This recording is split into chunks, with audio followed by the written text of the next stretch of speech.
Steelers and Browns face off on Sunday for the first time since Myles Garrett hit the QB over the head with his own helmet. Rudolph was fined but not suspended for his part in the fight, while Garrett's indefinite suspension was upheld after his appeal.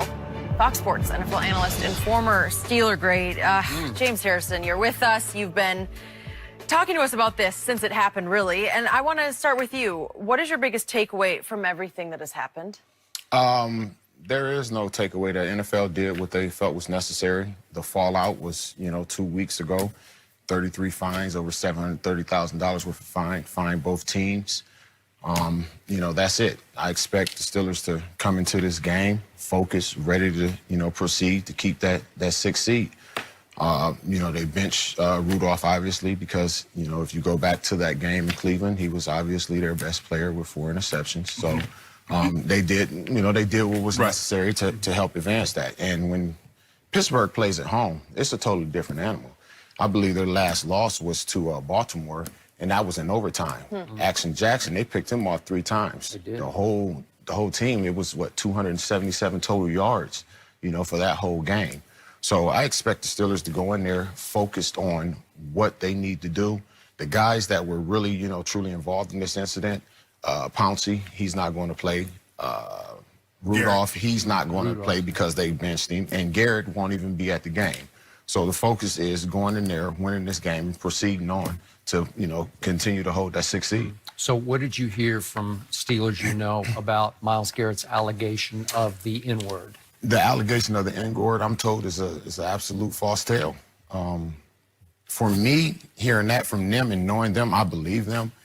And when I think of that, it makes me think that you didn't hear nothing of this until he actually had his hearing. Yep. So I believe he may have gotten to his hearing and said, I'm trying to lessen what I did, and have a reason for it, and said, you know what, he called me the N-word. And now maybe he didn't expect that to get pushed all the way out, but now it's out there.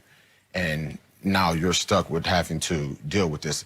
With all the mics that they have on guys, cameras, microphones pointed, I don't see why they wouldn't be able to find out if this is true or false.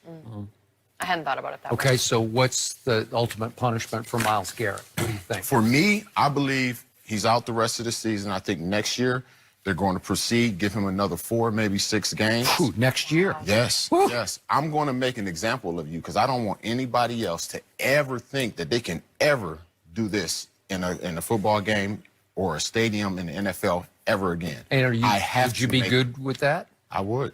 Wow. Because you've never seen anything like this. I've never seen anything like that. Every time you I see think the about video, this, I'm if you take, like he ripped his helmet off, so he had the front end. If he had hooked his hand underneath and came over the top, he could have literally killed that man. I'm so surprised it didn't crack his head open.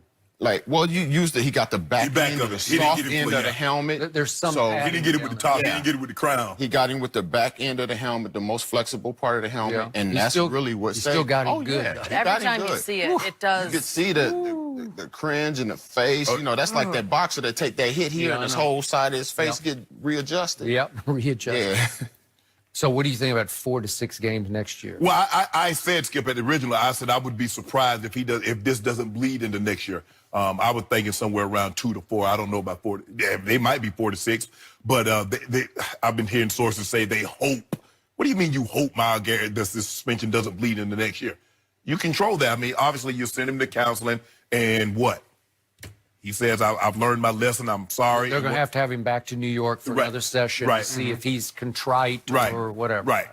So it's going to be very interesting. But I would be surprised, Skip, if it's not at least a game or 2 bleeding into next year, because I agree with James, and I've said this. Punishment is not only about the offender, it's about to deter others from doing such said acts. And they want to send the strongest, harshest message they possibly can to let you know. We've seen this before. The message that they sent to another guy that did something that the NFL did not like and did not want to see happen again. The guy still isn't playing. That is true. For me, go ahead. I said the day after, I said the rest of this year and 1 game next year, just as a message game to your point. Listen, the NFLPA is going to fight like crazy if they go more than 1 game. They might even fight the 1 game. Oh, you fight all they want to. Yeah. This is something that you have never seen. This is unprecedented. Like, what could have been versus what actually happened, like, Premeditated versus actually getting the job done. That is true. So how fortuitous is it that Mason Rudolph won't be playing in this game? Do you think that helps sort of, deflate the tension a little bit? It doesn't deflate or add any tension to it. I'm telling you right now, the Steelers are past this. They're focused on what they need to do to advance into the postseason. This Mason playing or not playing is a great thing for them right now because he is not going to be there to, like you said, kill them. Yeah. You know, so they have Duck playing. They're going to go with him. He did a good, effective job last week. He did. They By the actually, way, Devlin Hodges is an undrafted rookie out of Samford, not Stanford, Samford. Samford. Yeah, nicknamed Duck. Duck. But he doesn't throw any ducks that I can see. No. Right? And for me, I don't believe Coach Tomlin made this decision like, oh, man, this might reoccur again if I play. No, this is a decision based on play. Yes. If you look at Mason Rudolph, the way he played in that game and the way he was playing last week in Cincinnati, he left Coach Tomlin no choice. And you can't tell me he wasn't somehow distracted by all the fallout of it. Yeah. That it didn't take something out of him psychologically. And plus, Skip, I'm in the 6th seed. I got an opportunity to make, as bad as we played, everything that's going wrong, we lost our quarterback like second week of the season, I still have an opportunity to make the playoffs. I'm putting the best 11 on offense, the best 11 on defense, and I'm going out there to try to maintain that. Because, Skip, I've traded a first-round pick to get Minkah Fitzpatrick. Now, I ain't really trying to be picking in the top 10.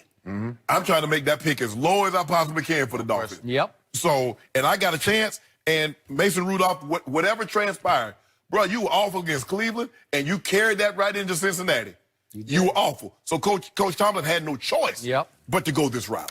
No, I agree. So Cleveland is a 2.5-point favorite in what is a pivotal game for them. both teams.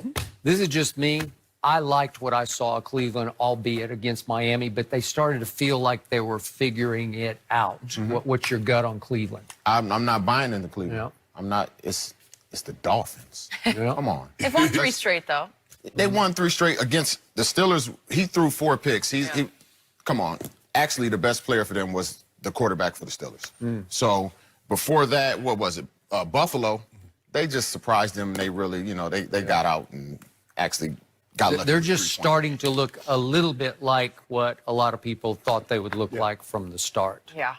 I mean, if Cleveland, look, you can't protect Mason Rudolph because the quarterback, he's the quarterback. If I can't get him, I'm going to get somebody.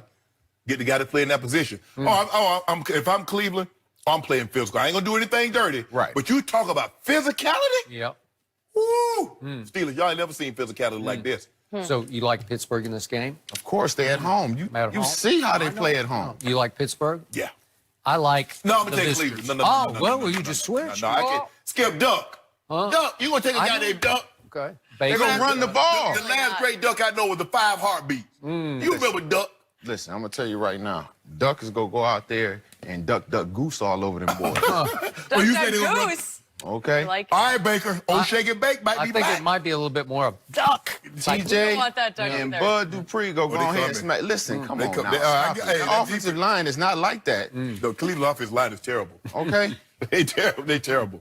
Cam, just go bull. Okay, you got straight back. I'm taking Get it. You better get over you here. got a Pittsburgh. I'm taking Pittsburgh. Yeah. You've been convinced. I'm taking Okay. Pittsburgh. Duck, duck, goose. We used to say duck, duck, gray duck in Minnesota. You always said duck, duck, goose. Duck goose. I think Yeah, that's a duck, duck, gray Minnesota duck. thing. I don't know Yeah, what. I never heard of that. Never heard that? Minnesota? Oh, yeah. Don't Duck, Gray Goose? Duck, duck, gray goose. Great, Duck, duck, like gray the drink? duck. Like the duck, drink. duck, Oh. gray duck. Oh, no, I ain't never heard No? of that. Okay, I'm going to have to check with my sources because Yeah, we I've got to been get told back on something that. wrong my whole life, James. Appreciate you being here. Happy early Thanksgiving for you. Are we being fooled by Tom Brady's unimpressive stats this season? Rob Parker is here. He has a lot to say. Next. Yep.